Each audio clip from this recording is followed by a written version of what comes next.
જય માતાજી. હું સચિનગીરી ઘનશ્યામગીરી ગોસાઈ ચોટીલા મહંત પરિવાર વતી આપ સર્વે ભક્તજનોને જણાવવાનું કે ચોટીલા એટલે કે માં ચામુંડાનું ધામ, જ્યાં માં ચામુંડા પ્રગટ સ્વરૂપે બિરાજે છે.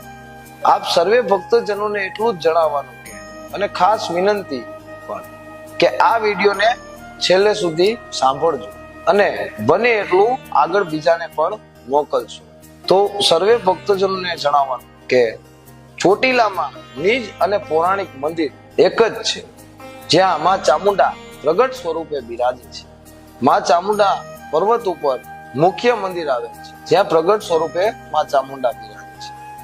હાલ એવી લોકવાયકા ફેલાવવામાં આવે છે કે માતાજીનું જૂનું મંદિર અહીંયા નીચે છે, માતાજીએ પેલા અહીંયા બેઠા હતા, પછી માતાજીએ ચપટી નો ડુંગર બનાવ્યો. આવી